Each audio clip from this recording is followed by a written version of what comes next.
Sebagai kepedulian seluruh bangsa Indonesia terhadap perlindungan anak Indonesia agar tumbuh dan berkembang secara optimal, serta mendorong keluarga Indonesia menjadi lembaga pertama dan utama dalam memberikan perlindungan kepada anak, sehingga akan menghasilkan generasi penerus bangsa yang berakhlak mulia dan cinta tanah air. Dengan mengusung tema Anak Indonesia, Anak Jenius, pemerintah Kota Palembang memperingati Hari Anak Nasional tahun 2018. Acara yang dibuka dengan permainan perkusi dan angklung ini dihadiri PJ Wali Kota Palembang Ahmad Najib.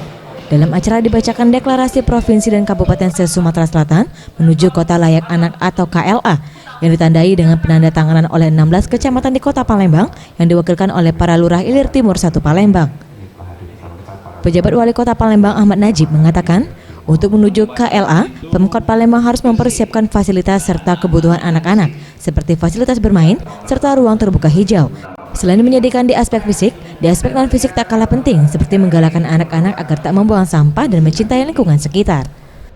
Antara lain fasilitas untuk bermain, ya, daerah-daerah yang bisa terbuka hijau, ya.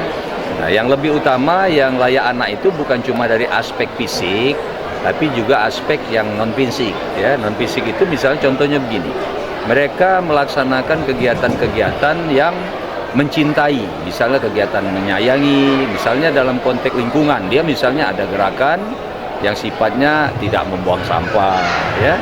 Kemudian gerakan untuk menanam pohon, gerakan untuk bagaimana memperkenalkan tumbuh-tumbuhan yang sifatnya parafuk mosi, ya.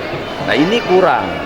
Nah, oleh karena itu pemerintah Kota Palembang dalam menyikapi Palembang menjadi kota layak anak, saya akan mengkoordinasikan ini, mengajak pihak yang terkait, bukan cuma pemerintah, tapi ada badan usaha yang penting mereka ada tempat, ada organisasi di sini, ada Komisi Perlindungan Anak, ada Forum Anak.